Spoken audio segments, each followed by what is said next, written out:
Hello दोस्तों, आज हम बॉलीवुड एक्टर राजकुमार राव की मालिक मूवी की स्टोरी को एक्सप्लेन करेंगे।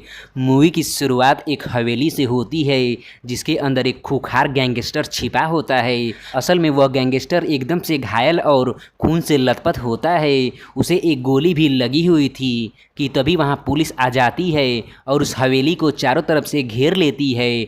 अब उस गैंगस्टर का बचना बहुत ही नामुमकिन था। तभी सीन 2 साल पास्ट में शिफ्ट होता है जहां हमें एक मालिक नाम के खूंखार गैंगस्टर को दिखाया जाता है जिसका अपने एरिया में गजब का रौला था। वह अपने इलीगल धंधों को बिना रोक टोक के करता था और उसके ट्रकों को रोकने की हिम्मत पुलिस वालों तक की नहीं होती थी। यहाँ तक कि पुलिस वाले उसका पैर छूते थे। उस एरिया में एक नया इंस्पेक्टर आता है जो मालिक के विरोधी चंद्रशेखर के कहने पर मालिक के ट्रकों को रोक देता है, जिसके बाद मालिक का एक सच्चा साथी मल्लू उस इंस्पेक्टर को उठाकर मालिक के सामने ले जाता है, जहां मालिक उस इंस्पेक्टर को खूब डराता धमकाता है। तो इंस्पेक्टर बताता है कि उसने ट्रकों को चंद्रशेखर नाम के व्यक्ति के कहने पर रोका है। चंद्रशेखर का नाम सुनते ही मालिक उस इंस्पेक्टर को गोली मार देता है। एंड फिर जब इंस्पेक्टर के मरने की खबर चंद्रशेखर को पता चलती है, जहाँ विधायक उससे कहता है कि अभी इलेक्शन का माहौल चल रहा है, इसलिए चंद्रशेखर तुम्हें शांत रहना चाहिए। विधायक की बातें सुनकर चंद्रशेखर को बहुत गुस्सा आता है और फिर वो समझ जाता है कि उसे अलग तरीके से ही मालिक को खत्म करना होगा। जिसके बाद चंद्रशेखर एक खूंखार इनकाउंटर स्पेशलिस्ट एसपी के पास जाता है जो अब तक 98 एनकाउंटर्स कर चुका होता है। उसके लिए मालिक को मारना कोई बड़ी बात नहीं थी। एंड फिर वो एसपी उस इलाके में आता है और आते ही वो सबसे पहले मालिक के घर जाकर उसकी बीवी और बाप को धमकाने लगता है कि मालिक से बोल दो इलीगल धंधों को बंद कर दे, नहीं तो उसे मैं कहीं भी मार सकता हूँ। एसपी प्रभुदास के जाने के बाद उसी रात मालिक अपनी पत्नी शालिनी से मिलने के लिए चुपके से घर आता है, जहां उसकी पत्नी रोते हुए बताती है कि एनकाउंटर स्पेशलिस्ट प्रभुदास आया था जो मुझे बहुत ही डरा धमका रहा था। शालिनी की बातें सुनकर मालिक उसे समझाता है कि तुम डरो मत, बहुत ही जल्द सब कुछ ठीक होने वाला है, क्योंकि अगले इलेक्शन में मैं विधायकी का चुनाव लड़ने वाला हूँ। विधायकी का चुनाव जीतते ही सब कुछ ठीक हो जाएगा। एंड फिर अगले दिन मालिक एसपी प्रभुदास का इलाज करने के लिए उसके बड़े बेटे को किडनैप कर लेता है और फिर उस बच्चे के दम पर वह पुलिस स्टेशन में प्रभुदास से मिलने जाता है, जहां उसे बहुत ही डराता धमकाता है और कहता है कि तुझे अगर लड़ना है तो मेरे से लड़, मेरे घर वालों को इसमें इन्वॉल्व क्यों कर रहा है। मालिक की बातें सुनकर प्रभुदास की हवा निकल जाती है और फिर वो एकदम से शांत हो जाता है। जिसके बाद मालिक का रौला इतना ज्यादा बढ़ जाता है कि कोई भी टेंडर निकलने से पहले ही उसके नाम हो जाता था और यह टेंडर वाली बात चंद्रशेखर को बहुत ही ज्यादा चुभती थी, जिस कारण चंद्रशेखर उस टेंडर दिलाने वाले व्यक्ति का पता करता है और उसे जान से मार देता है। जिसके बाद मालिक एकदम से पगलाकर चंद्रशेखर को ढूंढने लगता है, लेकिन चंद्रशेखर विधायक की आड़ में छिप जाता है। एंड फिर विधायक एक बहुत बड़े नेता शंकर सिंह को इस मैटर को सुलझाने के लिए बुलाता है, जहां शंकर मालिक को समझाता है कि सबको व्यापार करने का एक समान अधिकार है, तुम अकेले ऐसा कैसे कर सकते हो। जिस पर मालिक शंकर से कहता है कि मालिक यहाँ पर राज करने आया है, उसके अलावा यहाँ पर और कोई व्यापार नहीं कर सकता। आगे मालिक शंकर से कहता है कि वह उसे अपने पिता की तरह मानता है, लेकिन यह विधायक उसे बार बार उकसा रहा है। पहले तो उसने मेरे पीछे एनकाउंटर स्पेशलिस्ट को लगाया था और अब उसने मेरे आदमी को मरवा दिया। जिसके बाद सीन पास्ट में 90 के दशक में इलाहाबाद का होता है, जहां हमें एक दीपक नाम का कॉलेज स्टूडेंट दिखाई पड़ता है। उसकी शालिनी नाम की लड़की से शादी हो चुकी थी। एक दिन दीपक के कॉलेज में विधायक शंकर सिंह आते हैं, जिनके ठाट बाट को देखकर दीपक एकदम से हैरान हो जाता है और वह मन बना लेता है कि वह भविष्य में शंकर सिंह जैसा विधायक बनेगा। चूंकि दीपक के पिता एक किसान थे और वे जमींदारों का खेत जोतते थे और उन्हें अपना मालिक मानते थे, लेकिन दीपक को यह बात अच्छी नहीं लगती थी। वह नहीं चाहता था कि उसके पिता किसी के सामने झुके। दीपक का यह व्यवहार जमींदारों को पसंद नहीं आता था। एक दिन दीपक जमींदारों से बहस कर लेता है, जिसके बाद जमींदार उसके पिता को ट्रैक्टर से कुचलवा देती हैं। अपने पिता की ऐसी दुर्दशा देखकर दीपक एकदम से पगला जाता है और फिर पता करने पर उसे पता चलता है कि ट्रैक्टर से कुचलने वाला आदमी कोई और नहीं बल्कि विधायक शंकर सिंह का आदमी है। जिसके बाद दीपक विधायक शंकर सिंह से मिलने जाता है और उन्हें सारी बात बताता है, जिस पर विधायक उसे कहता है कि जब तुम अपने पिता के लिए लड़ नहीं सकते तो मेरे पास क्यों आए हो। जिस पर दीपक गुस्सा हो जाता है और वह गुस्से में उस आदमी को मारने की धमकी तक दे देता है, जिस पर विधायक उसे और ही उकसा देता है, मानो कि विधायक भी चाहता था कि दीपक उग्र हो जाए। एंड फिर दीपक अपने पिता के ऊपर ट्रैक्टर चलाने वाले व्यक्ति को ढूंढने लगता है और उसकी मुलाकात उस व्यक्ति से मेले में होती है, जहां दीपक उसे बहुत ही बेरहमी से मारता है। मारने के बाद उस व्यक्ति के बॉडी को बम से उड़ा देता है, जिसके बाद वहां के लोग एकदम से डर जाते हैं और फिर वे दीपक को मालिक का नाम देते हैं। इस घटना को अंजाम देने के बाद शंकर दीपक के ऊपर अपना हाथ रख देता है, जिसके बाद दीपक मालिक बनकर अपना जलवा बिखेरने लगता है। जिसके बाद सीन प्रेजेंट में शिफ्ट होता है और न्यूज़पेपर में ऐसी खबर आती है कि मालिक विधायकी का चुनाव लड़ने वाला है। और यह खबर जब वर्तमान विधायक को लगती है तो वह परेशान होकर शंकर सिंह से मिलने जाता है, जहां शंकर सिंह मालिक का पलड़ा भारी देखकर विधायक को सपोर्ट करने से मना कर देता है। जिस पर गुस्सा होते हुए विधायक शंकर सिंह को चेतावनी देता है कि मालिक सत्ता का भूखा है और मौका आने पर वह आपकी भी जान ले लेगा।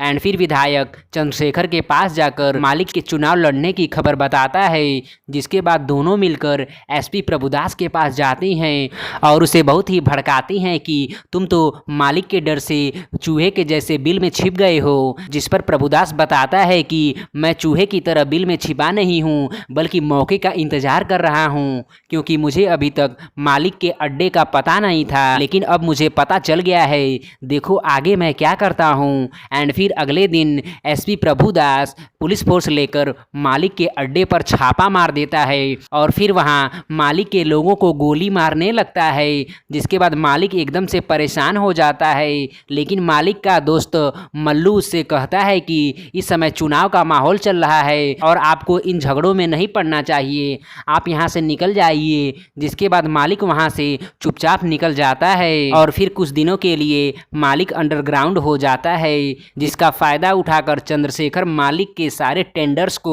अपने नाम कर लेता है और मालिक के आदमियों को मारकर उसके ट्रकों वाले बिजनेस को भी अपने कब्जे में ले लेता है। आगे जब चंद्रशेखर के इन कारनामों की भनक मालिक को लगती है तो वह न चाहते हुए भी बाहर निकलता है और सबसे पहले चंद्रशेखर के आदमियों को मारकर अपना ट्रकों वाला बिजनेस अपने नाम करते हुए अपना खौफ लोगों के बीच फिर से पैदा कर देता है।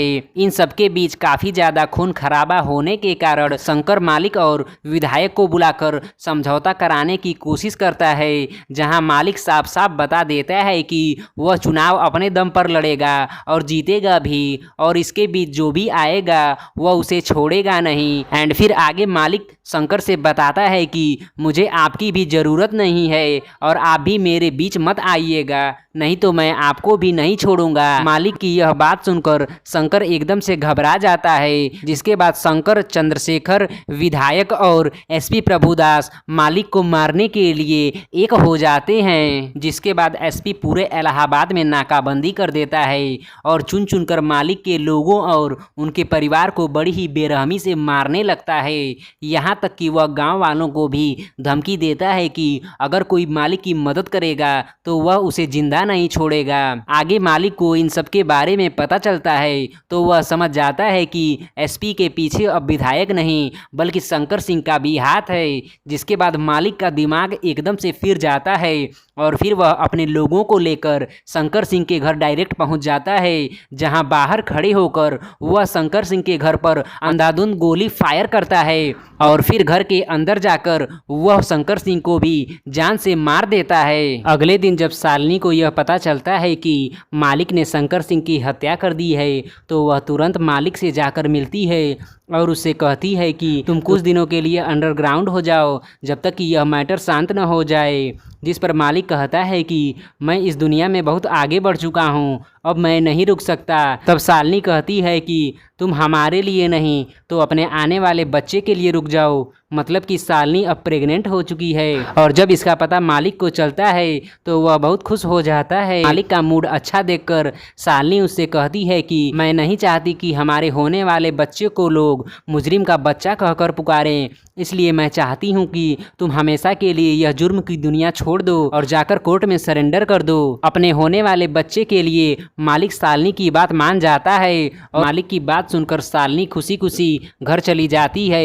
एंड फिर अगले दिन मालिक कोर्ट में सरेंडर करने के लिए जाता है, जहां उसे पता चलता है कि उसके दुश्मनों ने शालिनी की गाड़ी को बम से उड़ाकर उसकी हत्या कर दी है। जिसके बाद मालिक एकदम से बौखला जाता है और उसे पता चलता है कि यह सब काम भाड़े के गुंडों से करवाया गया है। जिसके बाद मालिक उन गुंडों को पकड़कर फांसी पर लटका देता है, क्योंकि मालिक के अंदर बदले की आग धधक रही थी। मालिक का यह रौद्र रूप देखकर प्रभुदास घबरा जाता है और वह जाकर वर्तमान विधायक से बताता है कि मैंने तो सोचा था कि उस गाड़ी के अंदर मालिक होगा, लेकिन उसमें कहां से शालिनी आ गई। जिसके बाद विधायक भी डर जाता है और वह अपने बचने के लिए प्लान बनाता है कि वह शालिनी की मौत का जिम्मा चंद्रशेखर के ऊपर डाल देगा और खुद जाकर मालिक से माफ़ी मांग लेगा। एंड फिर सीन मालिक का होता है जो चंद्रशेखर को पकड़ लेता है, क्योंकि मालिक को भी पता चल चुका था कि चंद्रशेखर ने ही शालिनी को मारा है। इसके बाद मालिक चंद्रशेखर की बहुत ही बेरहमी से हत्या कर देता है। एंड फिर वहां पर विधायक आता है जो मालिक के पैर पकड़कर उससे माफ़ी मांगता है कि तभी वहां पर पुलिस आकर चारों तरफ से मालिक के अड्डे को घेर लेती है। तब मालिक और मल्लू को लगता है कि विधायक ने ही पुलिस वालों को उसके ठिकाने का पता बताया है। जिसके बाद मल्लू उस विधायक को भी जान से मार देता है। एंड फिर मालिक और पुलिस वालों के बीच मुठभेड़ हो जाती है, जिसमें मालिक के सारे आदमी मारे जाते हैं। बस केवल मालिक, मल्लू और 2 लोग ही मरते हैं। एंड फिर हमें देखने को मिलता है कि मल्लू मालिक के उन दोनों लोगों को भी मार देता है। मतलब कि मेन विलेन विधायक नहीं बल्कि मल्लू है, जिसने विधायक को मालिक का ही ठिकाना बताया था और उसे डर था कि विधायक कहीं उसका राज मालिक से न बता दे, इसलिए उसने विधायक को भी मार दिया। और हमें पता चलता है कि असल में मल्लू मालिक की तरह ही एक पावरफुल विधायक बनना चाहता है। जिसके बाद मालिक और मल्लू के बीच जोरदार फाइट होती है, जहां मल्लू मालिक को 2 गोली मार देता है और फिर मालिक वहीं पर बेहोश होकर गिर जाता है। जिसके बाद मल्लू उस अड्डे से बाहर निकल जाता है और पुलिस वालों के साथ मिल जाता है, क्योंकि असल में मल्लू ने ही एसपी प्रभुदास के साथ मिलकर मालिक को मारने की योजना बनाई थी। चूंकि पुलिस वालों के अंदर मालिक का खौफ इतना ज्यादा था कि उनकी हिम्मत नहीं होती कि वे अंदर जाकर पता करे कि मालिक जिंदा है या मर गया। और फिर पुलिस वाले रात होने का इंतजार करने लगते हैं और रात होने के बाद पुलिस वाले अंधाधुंध हवेली पर फायरिंग करते हैं और फिर उस हवेली को बम से उड़ा देते हैं। जिसके बाद मालिक का कुछ अता पता नहीं चलता और फिर आगे हमें दिखाया जाता है कि मल्लू विधायक बन जाता है और एसपी प्रभुदास को मालिक का एनकाउंटर करने के लिए पुरस्कार से नवाजा जाता है। लेकिन कुछ समय बाद हमें पता चलता है कि असल में मालिक तो जिंदा है, जिसे देखकर मालिक के दुश्मनों की हालत एकदम से खराब हो जाती है। मतलब कि इस मालिक मूवी का अगला पार्ट आएगा जिसमें मालिक अपने दुश्मनों से बदला जरूर लेगा। धन्यवाद।